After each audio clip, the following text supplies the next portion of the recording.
Welcome to my channel. इस video में बात करेंगे ग्लेशियर के बारे में। ग्लेशियर क्या है, इसका कंसेप्ट इसी वे में क्लियर करूंगी।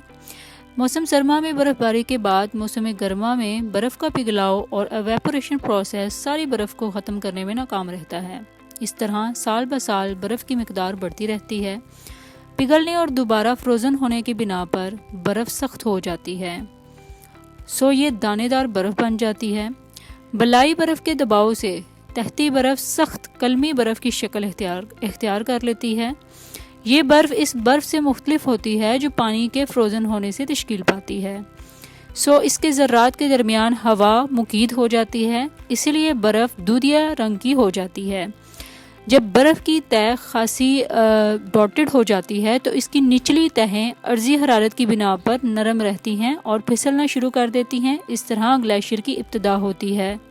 ग्लेशियर अगर जिसामत में बड़ा है तो इसकी रफ्तार नहायत सुस्त होती है, और जितनी इसकी जिसामत कम होगी इसे हरकत में आसानी होती है और वो तेज़ रफ्तारी से हरकत करता है। दुनिया में सबसे ज़्यादा सुस्त रफ्तार ग्लेशियर कोलोराडो और अंटार्कटिका में वाक़ है। कोलोराडो में इनकी रफ्तार डेली बेस पे 1 फुट और अंटार्कटिका में 3 फुट है।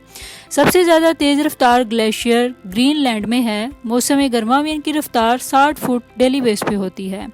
अंटार्कटिका में दुनिया का सबसे बड़ा ग्लेशियर है। ये 3 फुट डेली बेस पे कम हरकत करता है, जबकि भारत के ज़ेरे इंतज़ाम कश्मीर और पाकिस्तान के शुमाली इलाका जात के दरमियान वाक़या सियाचिन ग्लेशियर दुनिया का दूसरा सबसे बड़ा ग्लेशियर है। मौसम गर्मा में ग्लेशियरों की हरकत की रफ्तार मौसम सरमा के मुकाबले में ज़्यादा तेज़ होती है। इसके अलावा ग्लेशियर के मुख्तलिफ हिस्सों में हरकत की रफ्तार मुख्तलिफ होती है। ग्लेशियर की रफ्तार ढाल के मुताबिक सुस्त या तेज़ होती है। दर्जा हरारत बढ़ने से इसकी रफ्तार तेज़ हो जाती है और इसी तरह दर्जा हरारत गिरने से इसकी रफ्तार में सुस्ती आ जाती है। इसी बिना पर मौसम गर्मा में ग्लेशियर ज़्यादा तेज़ रफ्तारी से हरकत करते हैं। ग्लेशियर की डिफरेंट किस्में हैं, जिनमें ice sheet, ice caps, continental ice sheet वगैरह शामिल हैं। आई होप सो आपको ग्लेशियर का कंसेप्ट क्लियर हो गया होगा। For more informative and latest video kindly subscribe my channel.